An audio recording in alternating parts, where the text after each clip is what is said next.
on this, we're joined by the founder of LIGATT Security, Greg Evans. He's a former hacker who helps companies defend their systems. Clients include the FBI, banks, and also celebrities. Greg, good to have you back on again.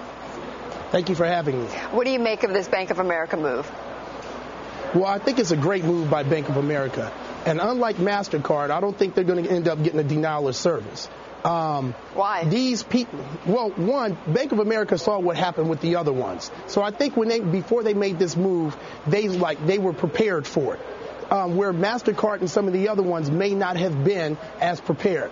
Plus, one thing I do know, Bank of America, to even try to hack, remember the other ones were a denial of service.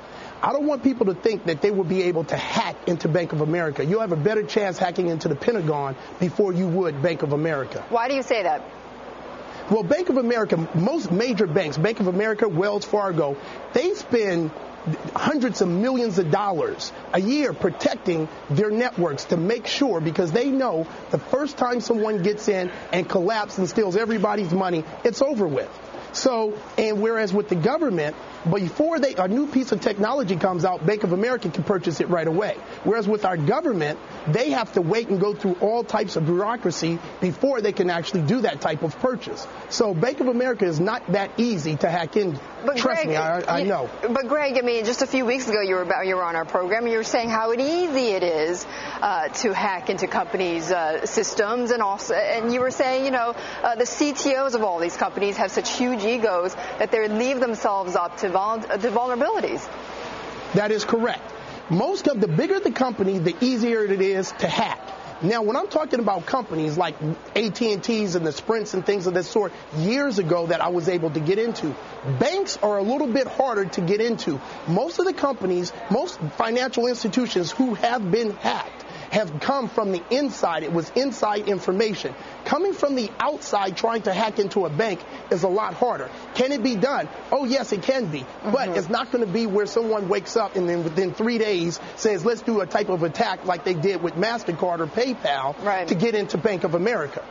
Okay, it has to be planned and calculated. Okay, so Greg, if you don't think that it's going to be vulnerable to a denial of service attack, do you get the sense, though, that these hackers are planning anything bigger?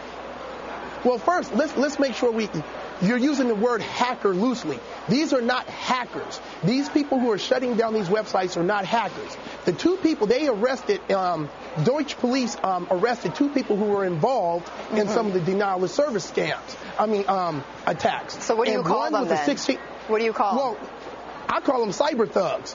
Because all they're doing is like running over to your house and just beating down your door until it falls down. That's all they did with these denial of service attacks. One was a 16-year-old kid, and I think 2 days ago they arrested a 19-year-old kid who actually did it as well, who was involved in it.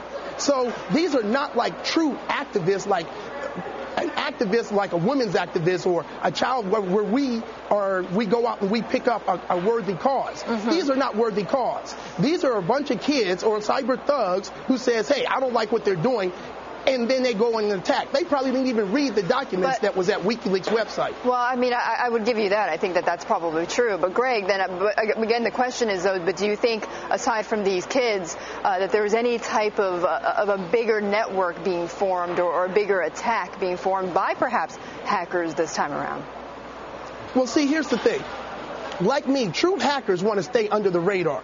We don't want to go out and then go attack MasterCard. What are we getting out of it? What are we getting out of breaking into Bank of America? We're getting no financial gain or anything else. A true hacker wants to stay under the radar. He's not posting his name and the website and email address on on different blogs saying this is what I did.